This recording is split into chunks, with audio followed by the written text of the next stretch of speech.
Hey, this is Robert. Thank you for tuning in to the show. And yeah, we have ourselves our returning special guest. As you can already see, we have Erenaroonie. Thank you so much for joining me on uh whichever I don't know, is this like our third or fourth? I can't keep track anymore. It's been a lot. It's been a lot, but it's good that it's been a lot. That means there's more people and friends to meet and talk about. Oh yeah, no worries. But yeah, thank you for returning to the show once again. And yeah, we were just kind of talking a little bit before we started recording. How are you doing? What is something that you want to talk about that is like, since we're kind of almost at the end of the year, what are you up to as of late? Just as a little catch up. Yeah, this year has been kind of slow. I know last year I was also kind of slow, but unfortunately there was no Sonic Revolution this year, so I hadn't really gone to any major conventions. However, well, I can't say I haven't gone to any major conventions. I will say one major convention I did, quote unquote, I went to SAC Anime for the first time. So that was one. And I'm working on another small, I know it's a little past Halloween. Maybe okay, it's a little more than just a little. It's more than half a month past Halloween, but I'm still doing it. I have like a little Halloween project in the making. I posted a little small teaser of it. And of course, on my personal profile, I have shared a little bit of an animatic of it, but it is the most frames I've done in a long time for movement. But essentially, it's a little Halloween. It started off as something small and ended up getting into something a little bit bigger. But it is something that I'm making for Halloween, even though it's past October already. It is essentially something to do with Erenaroonie, which is my little Halloween OC that comes out once a year, and some stories that I wrote. And by that I mean I kid you not, I literally just like I was trying to think of three little segments or three like how there's horror anthologies out there like Trick or Treat or things like that that are focused around Halloween time. Yeah, I kind of see what you mean. So when you say anthology, is it kind of like what's that? Oh yeah, when The Simpsons, when they be doing their those Halloween Treehouse of Horror stuff, and it's kind of like an anthology. And I hope I'm saying it right, anthology. So is it kind of something like that? Because that's Yeah, kind of my question. Yeah. so the way that the something like where it's kind of instead of one full movie of one topic, it's like three short segments or a few short segments added together to create a whole series. Some of them are intertwined by a similar theme, or some of them just happen to be together at the same thing. Of course, for this one being the intertwining theme of Halloween. Ooh, yeah, pretty nice. Yeah. Sounds kind of hype. I'm pretty proud of it. The proud by the fact that I literally like I wrote it down each one within like an hour, 2 hours each story. I like just sat down like, okay, what's this one gonna be about? Okay, writing, done. So I wrote down three little stories. I will admit the second one that I wrote, it started off as more like a without giving too much away. So the first one is gonna be more so building along fairy tale folklore, like the Brothers Grimm. The second one is an original, and the third one is also an original. But the second one in particular has to be one of the darkest that I've written before. And I say darkest that I've written before because people don't know this about me. I know I have very vibrant colors and playful things, and I do silly stuff for Halloween, but I very much enjoy horror. And this particular story has some rather dark elements to it regarding Halloween. And I'm actually gonna have to, I'd say to the point of maybe needing to, well, for sure, gonna have to put a content warning for it. So I'm excited to actually finally share some of my scarier works. Because that's one thing that like. I always talk about how I love horror movies and I always do silly stuff, but and of course I still will. I always do lighthearted stuff, but there are quite a number of things I've written in the past that I would like to make into like audio dramas and all that, which is why I plan to do that in the future. But projects like the second story in particular in this anthology really kind of showcases some of the darker elements that I can write, and I hope that it is entertaining and frightening. Yep, sounds pretty cool. Can't wait to see whenever that is released to the public. Yeah. Yeah, I was hoping that I could have gotten it done by Halloween. The thing is, I got sick. That happens a lot. That happens way more than I would like to admit. But I'm barely getting my voice back, as could be heard. Hopefully, it remains that way. Knock on wood, knocking on all the wood that I could see around. I hopefully I don't get a splinter from that. Ow. But I hope to record the anthology stories soon, so I can finally get that up. Yep, right on. Well, I just pray that it all goes well and, um it'll be pretty good. Thank Yeah, you. and it's gonna be the best that it could possibly be. You know what I'm saying? Oh yeah, no, it's definitely something that I haven't done before. Like I know I've done these Six Nights of Scares, which you can hear Rob in. But this one is much different than my typical Halloween projects.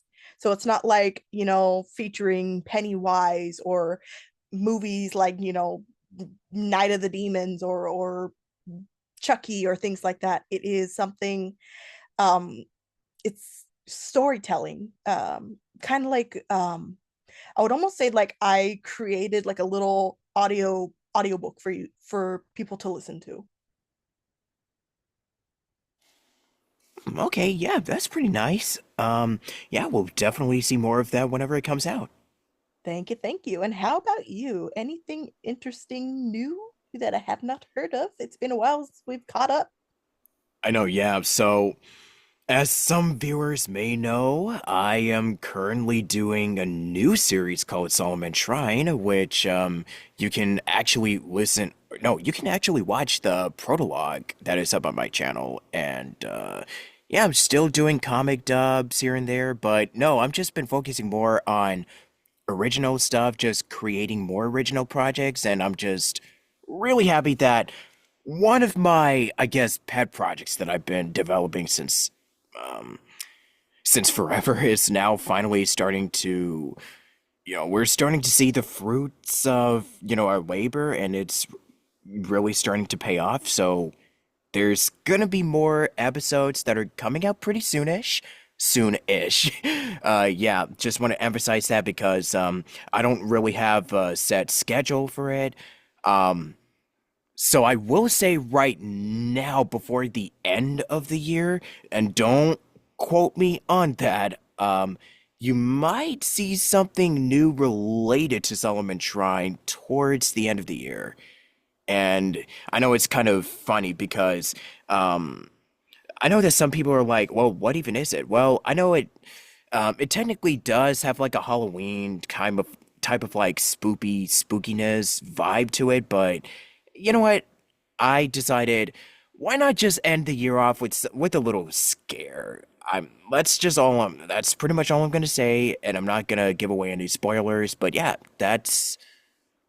yeah, just expect something by the end of the year. Um, Ooh. just as a little sneak preview, but other than that, just literally before I even came on here, just recorded auditions and still doing this VO thing. So yeah, I've just been keeping myself busy and just having fun along the way, which is super important. Yeah, that's awesome. Like I remember seeing something about Solomon Shrine too. 'Cause obviously I've subscribed to your channel and I was seeing that you've done quite a number of interview podcast episodes and all that, which I still need to catch up on. I'm so sorry. But I saw the thing about the Solomon Shrine and so I'm like, I still need to check it out. The name catches me. I don't know what about it. It's just the name catches me. It's very interesting and unique. Oh yeah.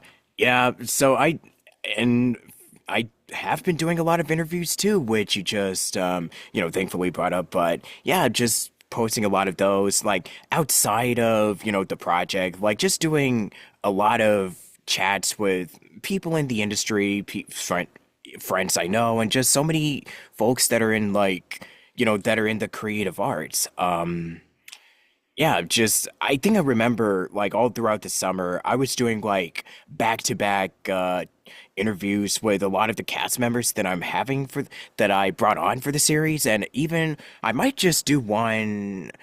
No, I'm probably gonna do a couple with another project that I'm actually. Oh, it's not mine. It's a big comic dub, but it's a webtoon dub, really. So, for Furious 5, so you might just see those actors on my show pretty soonish. So that's another, little wink, wink sneak preview. Just, all that good jazz. But yeah. Outside of that, just been because you did brought up conventions, going to SAG Anime. I I've been to a few comic and anime events myself. They're a lot of fun. I think I went into more detail of how they went in the previous episodes, but TLDR, just had an amazing time, met so many people, and got absolutely wiped out after every single one of them, but I still think that it was like being exhausted after a convention, it is a real thing. I will say that you at least get the sense of like, wow, I can't believe I just did that every single event. I mean, that's kind of how it was when you go to Sonic Revolution and all these conventions that you be attending, because it's like it is a lot, but it's also like, wow, these people are also just they're also very much into like, with Sonic or just any of this really geeky, nerdy pop culture stuff. And it's just like, wow, you're just hanging with the nerds for an entire weekend. And then when you get home, it's like, it's over and I'm exhausted. So it's just going through all the different emotions after a crazy, chaotic weekend in the best way possible. Let's just say that. Um, yeah, that's just kind of how it be whenever you do stuff like this. So yeah, I wouldn't really trade it for anything else. Definitely. I mean, like one thing that I do know is that I'm always pretty mellow afterwards. Um, or like I have two energies because depending on my headspace, I'll be very mellow and just like relaxed, or I'll be sobbing mess because like I it just I have such an over my emotions get overwhelmed by how happy I am to the point where it's time to go and say goodbye to everyone that um because when it comes to socializing and things, um depending on who you are as a person, it can be, overwhelming. It can be just, natural, introvert, extrovert, ambivert, those who have social issues, those who are working on things, those who are just very much naturally outgoing. It depends, in all honesty, but just the emotions that you can feel, not just at the events themselves, but afterwards or before even going, it really depends. But I have two sides, either the sobbing mess, sobbing mess who is like so happy and then heartbroken at the end, to just the mellow, chill, hipster sounding weirdo with I like become a wise sage is the one that I've been told. When I'm very mellow, hanging out at the very end of hang out with friends and stuff at a convention, I turn into the wise old sage, and it's like, You're usually the goofy one. How are you how are you giving this good advice right now? Yeah, for sure. So, I don't know if I really have too many questions today, but I do want to ask you, because it has been a minute or two since we spoke, for your YouTube videos, because I know you mentioned you're doing the Halloween thing, but what is something else that you're kind of like, that you may want to consider, giving a shot in the future, like when it comes to content or just any endeavor that kind of comes to mind? Like, what's something that's been kind of, piquing your interest, so to speak? So there's two. The first one is this children's book that I've been meaning to finalize. I started it years ago. Well, I'll preface by saying this. I've collected a lot of my writings since junior high to high school through university. So more than a decade's worth of writings and artwork I have found and put into folders. And I have been going through said folders and drawing through reminiscing on a lot of the stories I wrote. Like, oh, I remember this one. This one was short. Oh, I remember this one. I can fix that. Oh, this one was really bad, but I could probably make it work by adding it to something else. Just like different things that from over the years that you're finding relevancy to now that you're older and you've grown a little bit more as a creative. And so one of them being this children's book. Um, I used to, I want to say that this one is ironic because I was just talking about how, like I like scary things, but also I wasn't always a fan of horror. I was very scared very easily, and I'll leave it at that. Um, by monsters and what have you. So this book is sort of dedicated to the kids who are like me or going through similar things in their childhood where they were afraid of monsters. And that not all monsters are meant to just be something that you're afraid of, but something that teaches you lessons on things or has you to be more considerate or think about some of the things that others are going through despite looking different. That is pretty interesting. So, with that whole process in mind, what is something that you kind of, because I know you already mentioned what the whole purpose of making the children's book, but so what would you say it's like, because you mentioned before like being scared, so that was kind of like the inspiration, but what would you say that with the book, if you're gonna release or publish it, is it also, would you say that it's probably gonna lead to like, oh, this is something that I would probably consider doing aside from like VO writing or content creating, like something that you could do also do on the side while you're doing a lot of these projects that you're, doing Oh, for your yeah. YouTube and whatnot. So, to clarify, a lot of those stories that I found from when I was younger that I wrote from junior high to high school through university, a lot of them were little short writings, movie scripts, little starts of chapters for books. So I'm essentially going back in time and pulling from those previous writings and new writings, and I'm planning on turning them into something into the future, something different. So, for instance, some of these concepts and stories, turning them into books. Some of the other ones, turning like the movie scripts, um, considering the fact that I'm not in Hollywood. I don't have a Hollywood budget type stuff. But I do plan on turning those movie scripts into audio dramas. And if possible in the future, maybe even animations if possible to work with other people. Live action would be amazing, but realistically, I feel like a lot of these would be amazing with um, doing audiobook or I'm sorry, audio dramas with some illustrations sprinkled around, and some web comics. And that's essentially the goal. So books, turning them into audio dramas and a couple of web comics. And yeah, so I will say there is one particular one that I just got a blessing for, and I'm really excited to return to that one by the person you will never guess. All right, well, I guess we'll just find out and see. But yeah, I'm just really glad that you're venturing off into that little, that little endeavor. So we'll just see what happens with that as well. The one thing I will say that is very tricky with this children's book, though, is the illustrations. And it is so bizarre because, as you know, I do a lot of my artwork and animatics and all that. That's all me. But when it comes to drawing this children's book, it's like I'm freezing up for some reason.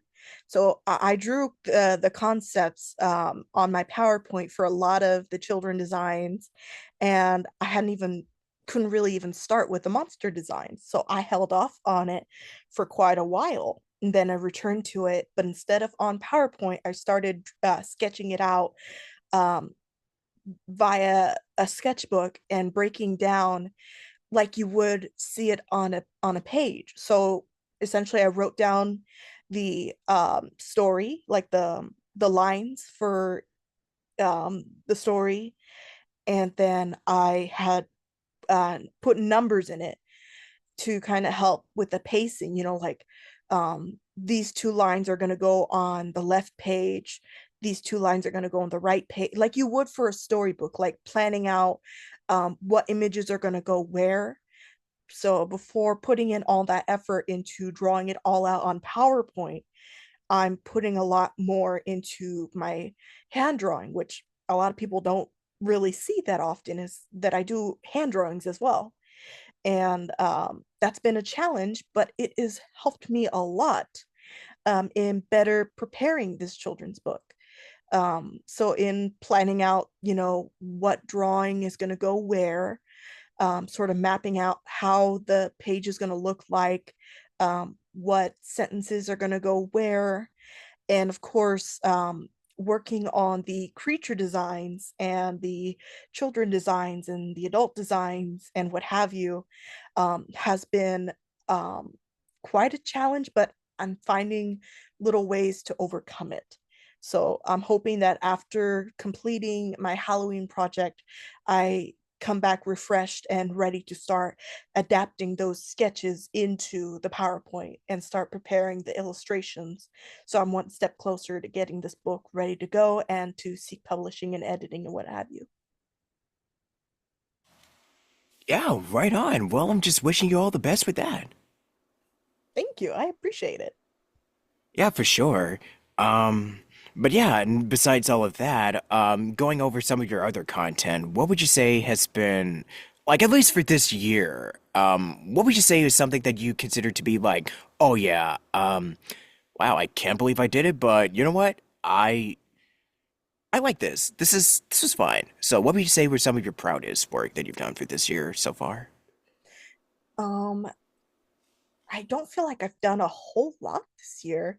But trying to look back, I think the biggest one would have to be what I started with, what I finished off last year with, and that was the Sonic Meets Shadow project that we released in December, right before the movie came out. That one was something completely different from any sort of thing that I've done before, and that I was really proud of. Um, One of the big factors being that, I've, as you know, I tend to do all my artwork and all that myself. And my whole intention going in was to um, have um, have only a couple little things here and there drawn by a couple of other artists, and for me to draw the rest. However, it turned out that all the other artists ended up choosing quite a lot of the panels instead. and only left me with two drawings to draw on there, the ending title card and one of the edits that needed to be finished up, which another artist had started and let me complete for them. So putting that trust and collaborating with so many, I believe it was 15 other artists on this project. Again, the most that I've ever worked with drawing wise, because I've worked with many incredible, talented VAs, you included, sir. I hope you know. But just allowing the delegation of the artwork and then seeing how it all came together. And it started off as intending to match one art style to showcasing all these interpretations of the same story, but with everyone's unique art style. And it just came together in such a beautiful way. The story, the music, that was the arguably, and I'm being humble about this, but arguably probably the best audio editing I've ever done for any video. Yeah, and since we're kind of on the subject of Sonic, I know that there's a lot more Sonic stuff that came out since we last spoke, and yeah, just I think you kind of mentioned before how you got into Sonic, but yeah, just describe the just recently just still being in the Sonic, I guess, community per se. Yeah, just share your yeah, just experience of just being a part of it and just yeah, um still falling in love with the games and the characters and whatnot. Yeah, just share your Sonic experience as of, today, since we kind of last spoke. For Yeah. sure. So, definitely, like I said, there was no Sonic Revolution this year, and I was really sad. And of course, I'm still struggling with very, very severe travel anxiety, so there was no way for me to be able to go to some of the other ones. I think I believe there's one in Dallas or something, Sonic Expo. I can't remember Oh the yeah, location. Expo that just happened. Oh yeah, that Yeah, was a few in a weeks. different Yeah, state. yeah, Um, Texas. what Texas, yeah. So I there was a lot of stuff that I didn't get to see, but I'm hoping to next year, hoping that we get to do Revo again and that we get to all meet up again and to be able to go meet with people new and people who we've met before and to reignite those friendships again and to just be able to meet up again and catch up with one another. Um, to hear stories and seeing people's artwork, both online and in person. The music that we hear from so many creatives. I swear, just today I just saw on Instagram just today, um, the 18th of November. So that way it does, in case this releases later on. Bowling for Soup just released a new version of the song Endless Possibility from Sonic Unleashed just randomly today. And I have it saved so I can listen to it because, as most people know who have talked with me about it, Sonic Unleashed is what is the game that got me into Sonic. So I'm excited to go hear that song because I sang that song all the time. And to hear that Bowling for Soup did it, I'm like, what? So, and it just so randomly today. So I'm like, I gotta go listen to it. So, again, just amazing music, games, comics, artwork, people, VAs, cosplayers. I mean, just amazing things. Yeah, I really wanted to go to Expo, but just time and I also had other commitments, so I couldn't really travel, especially these days where it seems that, traveling can be really tricky.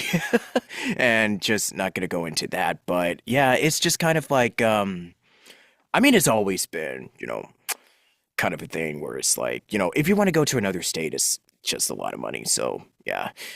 I've Um, never been to another state like that before either. I've only been to one other state.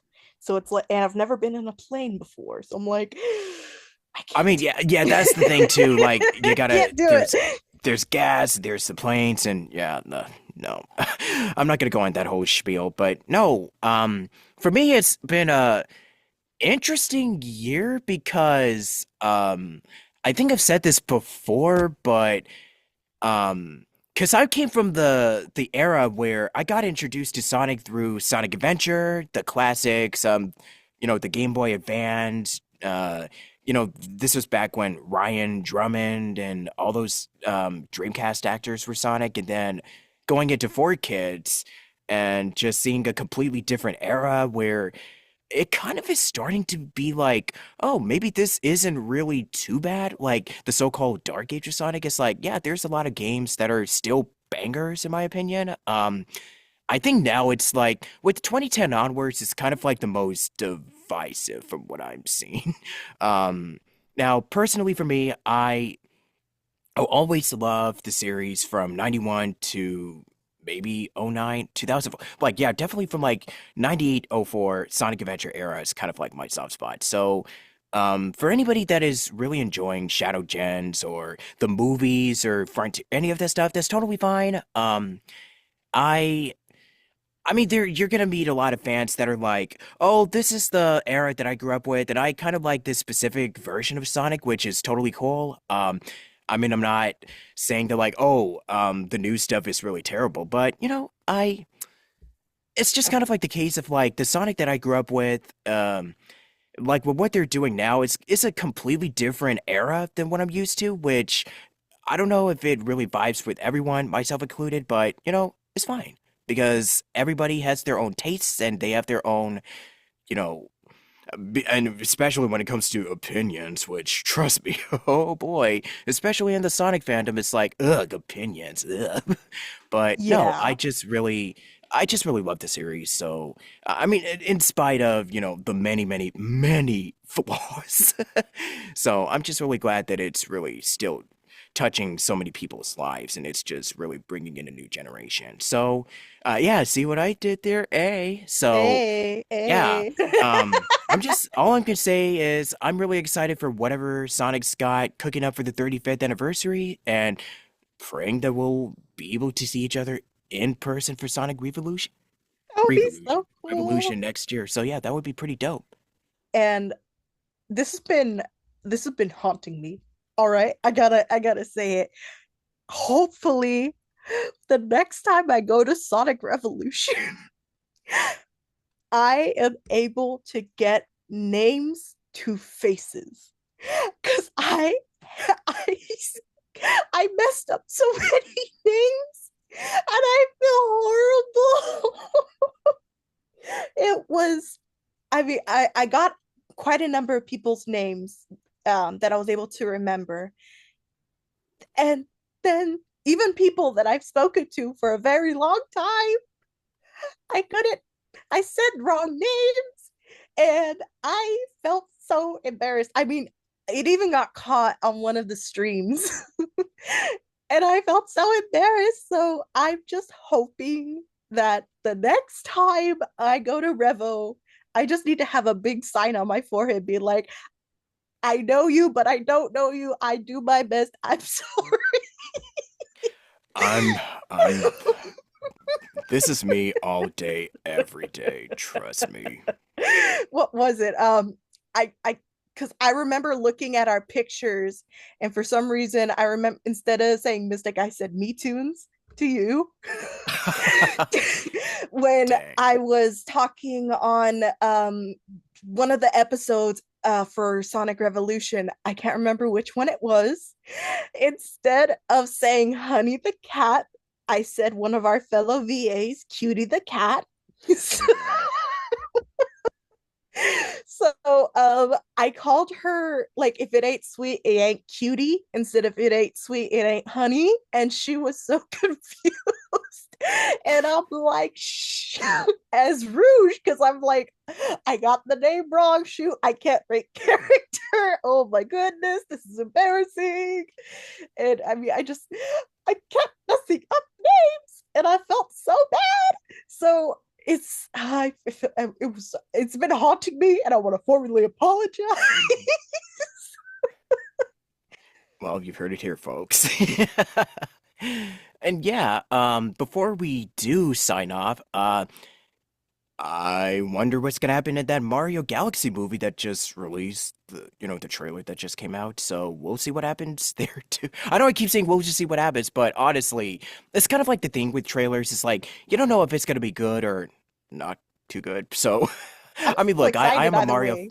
Yeah, I'm a Mario fan, so we'll just let's.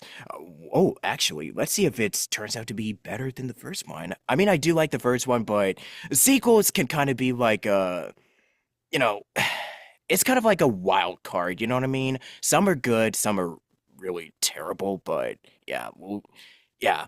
Uh, c- let's see next year. That's all I'm gonna say. But yeah, for anybody that is interested, go see it. Yeah, just let's keep Mario running over after 40-ish. Yeah, it's the 40th anniversary of Is Mario. it Just like really? it's, yeah, like 1985 since the first game came out, and also the Wow. 40th anniversary to Back to the Future, one of my all-time favorite movies. Oh, Well, movie nice. trilogies. So yeah, the more you know.